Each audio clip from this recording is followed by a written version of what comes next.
Hello दोस्तों, हमेशा से विवादों में रहा फिलिस्तीन और इजराइल का विवाद। यह विवाद बहुत ही पुराना विवाद है। फिलिस्तीन एक पहले से देश था, लेकिन इजराइल एक देश नहीं था। इजराइल एक नया देश वहां बसाया गया। हालांकि पहले भी बहुत ही कम संख्या में वहां यहूदी रहा करते थे, लेकिन इजराइल एक देश नहीं था। ब्रिटेन और अमेरिका ने इस मुद्दे को यूएनओ में ले जाकर दी बैलफोर डिक्लेरेशन के तहत 14 मई 1948 में फिलिस्तीन और इजराइल एक नए देश की स्थापना की गई। इसमें 48% का एरिया फिलिस्तीन को दिया गया, 44% का एरिया इजराइल को दिया गया। फिलिस्तीन और इजराइल की राजधानी जेरूसलम, इसको 8% के एरिया को यूएनओ ने अपने कंट्रोल में रखा। जेरूसलम बहुत ही विवादित एरिया था, इसलिए यूएनओ ने अपने कंट्रोल में रखा। जेरूसलम तीनों धर्मों के लिए बहुत ही पवित्र स्थल है। यहूदियों के लिए भी ये बहुत ही पवित्र स्थल है, मुसलमानों के लिए भी ये बहुत पवित्र स्थल है, ईसाइयों के लिए भी ये बहुत पवित्र स्थल है। मुसलमानों का यहाँ तीसरा सबसे पवित्र स्थल अल-अक्सा मस्जिद है। ये लाल रंग की जो बाउंड्री दीवार नज़र आ रही है, ये मस्जिद अल-अक्सा की बाउंड्री है। इसी बाउंड्री के अंदर मस्जिद अल-अक्सा और डोम ऑफ द रॉक भी है। डोम ऑफ द रॉक को क़ुब्बत सुखरा भी कहते हैं। सेकंड नंबर पे जो दिख रहा है इसे क़िबली मस्जिद और मस्जिद अल-अक्सा भी कहते हैं। थर्ड नंबर पे जो दिख रहा है इसे क़ुब्बत सुखरा या डोम ऑफ द रॉक भी इसे कहा जाता है। ये मुस्लिमों के लिए बहुत ही पवित्र स्थान है, मुक़द्दस जगह है। इसी जगह से मुस्लिम के पैगम्बर हज़रत मोहम्मद सल्लल्लाहु अलैहि वसल्लम ने मेराज का सफ़र शुरू किया था और आप मेराज पर तशरीफ़ ले गए थे। और बैतुल मुक़द्दस को ही मस्जिद अल-अक्सा भी कहा जाता है। बैतुल मुक़द्दस का रुख कर हज़रत मोहम्मद सल्लल्लाहु अलैहि वसल्लम ने 17 महीने तक इमामत की, नमाज़ पढ़ी भी और पढ़ाई भी थी। डोम ऑफ द रॉक के अंदर महराब मरियम में अकॉर्डिंग टू मुस्लिम हज़रत ईसा अलैहिस्सलाम की पैदाइश यहीं हुई थी। ये जो लाल कलर का निशान नज़र आ रहा है यही मस्जिद अल-अक्सा है और बीच वाला गोल्डन कलर का जो है डोम ऑफ द रॉक है। इस पूरे एरिया को हरम शरीफ, टेम्पल माउंट भी कहा जाता है। आगे की तरफ जो दिख रहा है क़िबली मस्जिद है, जिसे मस्जिद अल-अक्सा भी कहते हैं। बीच वाला क़ुब्बत सुखरा है, जिसे डोम ऑफ द रॉक कहते हैं। और आप लेफ़्ट साइड में देख सकते हैं ये वेस्टर्न वॉल का एरिया है। ये जगह यहूदियों के लिए बहुत ही पवित्र स्थान है। ये जो आप दीवार देख रहे हैं ये वेस्टर्न वॉल की दीवार है। इसी जगह पे जाकर यहूदी लोग प्रार्थना इबादत करते हैं। ये जो दीवार है, इन दीवार के सुराखों में अपनी विशेष को कागज़ में लिखकर इन सुराखों में खोज देते हैं। इसकी हिस्ट्री पर नज़र डालें तो हज़रत सुलेमान अलैहिस्सलाम ने इस जगह पर इबादतगाह बनाया था। इसको यहूदी लोग अपना पहला टेम्पल या हैकल बोलते हैं, जिसको बाबिलोनियंस ने डिस्ट्रॉय कर दिया था। फिर second bar Herod the great Jewish king ने बनवाया, फिर इसे भी रोमन एम्पायर टाइटस ने डिस्ट्रॉय कर दिया था। अब वेस्टर्न वॉल पर सिर्फ एक दीवार का हिस्सा ही बचा है, जहां पर यहूदी लोग जाकर इबादत करते हैं, रोते हैं, मातम करते हैं और गिरियावज़ारी करते हैं। वेस्टर्न वॉल को दीवार गिरिया भी कहा जाता है। ये जो पार्टीशन वाला एरिया दिख रहा है, एक तरफ औरतें इबादत करती हैं इनकी और एक तरफ मर्द इबादत करते हैं। ये मस्जिद अल-अक्सा से सटी हुई दीवार है। मुस्लिम, ईसाई और यहूदी धर्म की कुछ चीज़ें समान हैं। ईसाई हज़रत ईसा पर ईमान लेकर आए और हज़रत ईसा को अपना नबी पैगंबर माना और हज़रत ईसा से पहले के पैगंबरों को भी ये नबी मानते हैं। लेकिन ईसाइयों ने पैगंबर हज़रत मोहम्मद सल्लल्लाहु अलैहि वसल्लम का इनकार किया, जबकि यहूदियों ने सच्चे पैगंबर हज़रत ईसा अलैहिस्सलाम का इनकार किया और हज़रत मोहम्मद सल्लल्लाहु अलैहि वसल्लम का भी इनकार किया। हालांकि हज़रत ईसा अलैहिस्सलाम के पहले पैगंबर को यहूदी लोग मानते हैं।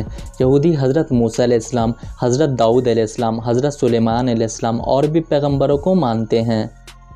अब थोड़ा जानते हैं यहूदी, मुस्लिमों और ईसाइयों के धार्मिक किताबों के बारे में। यहूदी लोग ओल्ड टेस्टामेंट को मानते हैं। ओल्ड टेस्टामेंट जिसे यहूदी बाइबल या हिब्रू बाइबल भी बोलते हैं। ईसाई लोग old testament plus new testament दोनों को मानते हैं। ईसाई इसे बाइबल भी कहते हैं, यानी यहूदी की किताबों को भी ईसाई लोग मानते हैं। मुस्लिम कुरान को मानते हैं, जो हज़रत मोहम्मद सल्लल्लाहु अलैहि वसल्लम पर नाजिल हुई। तौरेत को भी मानते हैं, जो हज़रत मूसा अलैहिस्सलाम पर नाजिल हुई, जो कि ओल्ड टेस्टामेंट का थोड़ा सा हिस्सा उसमें है। इंजील को भी मानते हैं, ईसा अलैहिस्सलाम पर नाजिल हुई, हज़रत ईसा अलैहिस्सलाम का उपदेश है इसमें। ज़बूर को भी मानते हैं, ज़बूर जो हज़रत दाऊद अलैहिस्सलाम पर नाजिल हुई। ज़बूर जो हज़रत दाऊद अलैहिस्सलाम पर नाजिल की गई थी, जिसमें वो अपने कबीले और मुल्क के लोगों की रहनुमाई करते हैं। यहूदियों का मानना है कि यहीं से हमारे पूर्वज, यहीं से हमारा धर्म शुरू हुआ। ईसाइयों का मानना है कि ईसा मसीह का जन्म बैतुल हलम में यहीं हुआ, इसलिए तीनों धर्मों के लिए यह बहुत ही पवित्र स्थान है। इसको होली ऑफ लैंड भी कहा जाता है। हम सभी जानते हैं कि 1948 से पहले कंप्लीट पूरा फिलिस्तीन था। यूएनओ ने इसको इस तरीके से पार्टीशन किया कि कुछ एरिया फिलिस्तीन का, फिर बीच में कुछ एरिया इजराइल का, फिर फिलिस्तीन का, फिर बीच में कुछ एरिया इजराइल का। उनका इरादा पहले से ही ऐसा था कि इन दोनों में जंगें और लड़ाइयाँ होती रहें। आप ये नक्शा देख सकते हैं, फिलिस्तीन और इजराइल का नक्शा है। हरा वाला एरिया फिलिस्तीन का है और वाइट वाला एरिया इजराइल का है। 1947 से पहले ग्रीन वाला एरिया फिलिस्तीन का है और कुछ एरिया ही इजराइल का है 1947 के समय काल में। रिंग पार्टीशन प्लान 1947 में किस तरीके से पार्टीशन कराया गया, बीच में इजराइल को दिया गया, फिर फिलिस्तीन को दिया गया, फिर इजराइल को दिया गया, जिससे इनके बीच में जंग होती रहे। जंग हुई भी और जंग होती भी रहती है। फिर 1948 में पार्टीशन करा दिया गया। आगे चलकर 1949 से 1967 के बीच में इन दोनों देशों के बीच में जंग हुई। इजराइल ने ज़्यादातर ज़मीन पर फिलिस्तीन के कब्जा कर लिया। अब वर्तमान समय में बहुत ही कम क्षेत्र फिलिस्तीन का बचा है। गाज़ा के एरिया कुछ है और वेस्टर्न बैंक का एरिया है और थोड़ा बहुत एरिया बचा है, और इन पूरे क्षेत्र पर इजराइल अपना शासन करते हैं और अपना कानून भी चलाते हैं। इजरायलियों के द्वारा अब फिलिस्तीनियों के ऊपर उत्पीड़न बढ़ता जा रहा है। इजरायलियों के द्वारा फिलिस्तीनियों के ऊपर उत्पीड़न बहुत ही होता है। बीच रात में भी इजरायली सैनिक फिलिस्तीनियों के घर में दस्तक दे देते हैं। पुलिस पूछताछ करते हैं, इनके घरों की तलाशी करते हैं, सामानों को बिखेर देते हैं और इन लोगों को डिटेन भी कर लेते हैं। अलग अलग नियम और कानून बनाकर रखे हैं। फिलिस्तीन न ही अपनी आर्मी रख सकती है, न ही हथियार रख सकते हैं, न ही एयरफोर्स रख सकते हैं, न ही नेवी रख सकते हैं। वो कुछ भी नहीं रख सकते। इजराइल के ऊपर जो मिसाइल और रॉकेट मारती है वो हमास एक संगठन है, वो मारती है, जिसको इजराइल एक आतंकवादी संगठन मानती है।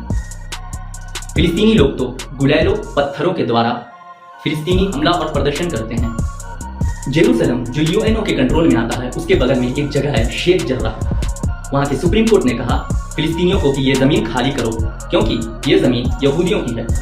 वहां लगभग 150 से 200 मकानों को, फिलिस्तीनियों के मकानों को जेसीबी और बुलडोजर के द्वारा गिरा दिया गया, तोड़ दिया गया।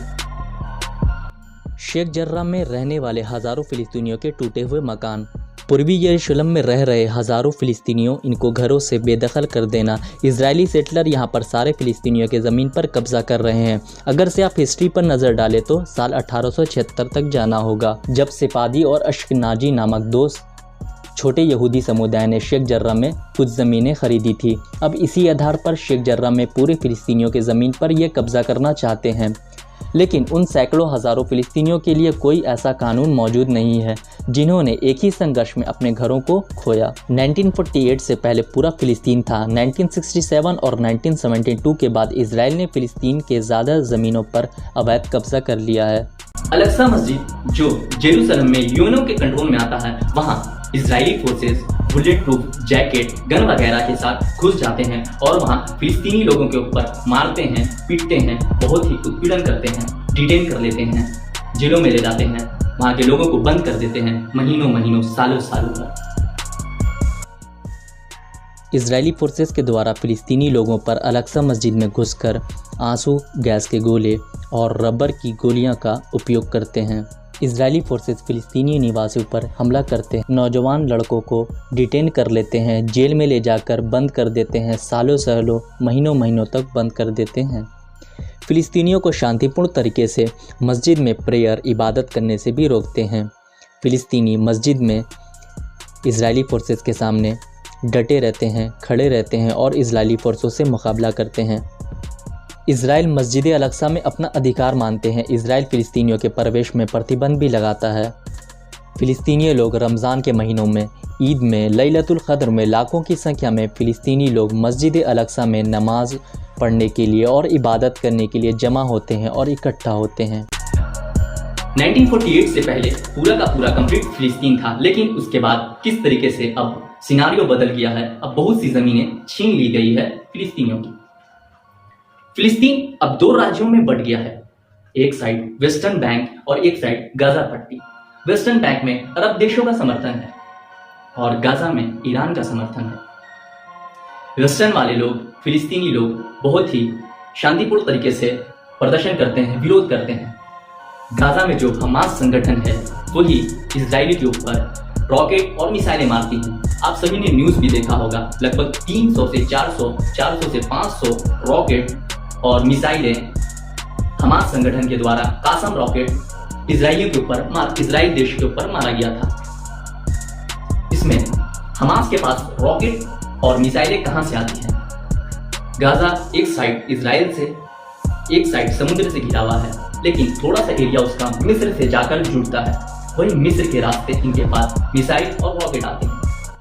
इसी तरह की कासम रॉकेट और मिसाइलें हमास संगठन के द्वारा उपयोग किया जाता है इजराइल पर हमला करने के लिए। ये नक्शा एक साइड से गाज़ा से सटा हुआ है और एक साइड इजराइल है, और गाज़ा से सटा हुआ इजिप्ट है। इजिप्ट को मिस्र भी कहा जाता है। फ़िलिस्तीन और इजराइल से सटे हुए अरब ममालिक देश: Lebanon, Syria, Jordan, Egypt. Lebanon उत्तर और पूरब में सीरिया से सटा है और दक्षिण में इजराइल और पश्चिम में मेडिटेरियन सी। सीरिया उत्तर में तुर्की से, पूरब और दक्षिणी पूरब में इराक से, दक्षिण में जॉर्डन और दक्षिणी पश्चिम में लेबनान और इजराइल से सटा है। जॉर्डन उत्तर में सीरिया, पूरब में इराक, दक्षिणी पूरब और दक्षिण में सऊदी अरब से, और पश्चिम में इजराइल और वेस्ट बैंक से घिरा है। इजिप्ट लीबिया से पश्चिम में, सूडान से दक्षिण में और इजराइल से उत्तरी पूरब में। इजराइल के पास एक डिफेंस सिस्टम है, मिसाइल डिफेंस सिस्टम है, जिसको आयरन डोम कहते हैं। अगर से उसके अगल बगल कोई भी रॉकेट और मिसाइल मारते हैं, उसको मारकर अपने देशों में नहीं गिरने देता है आयरन डोम। लगभग 90% से 95% रॉकेट और मिसाइलों को आयरन डोम सिस्टम, डिफेंस सिस्टम रोक लेता है। कुछ रॉकेट गिर जाते हैं वहाँ, 1, 2, 3, 4 उससे ज़्यादा नहीं। आयरन डोम सिस्टम इस तरीके से वर्क करता है: दुश्मन अगर से रॉकेट फायर करता है तो रडार सिस्टम पता लगाता है और ट्रैक करता है, फिर नियंत्रण प्रणाली से प्रभाव बिंदु जानकारी एकत्रित करता है और आगे लॉन्चर फायर मिसाइल इंटरप्ट बाधा डालता है, हवा में ही दुश्मन के रॉकेट को मार गिराता है। अब इसका फायदा इजरायली उठाते हैं। इजरायली उनके ऊपर पावरफुल रॉकेट और मिसाइलें फिलिस्तीन और गाजा के ऊपर गिराते हैं, जिसमें बहुत से बच्चों, बूढ़ों और जवानों की मौतें होती हैं। बहुत से लोग घायल हो जाते हैं, क्योंकि फिलिस्तीन के पास कोई भी डिफेंस सिस्टम नहीं है, कोई भी आर्मी फोर्सेस कुछ भी नहीं है। जो भी लड़ते हैं वो हमास एक संगठन है, वही लड़ते हैं इसराइलियों से।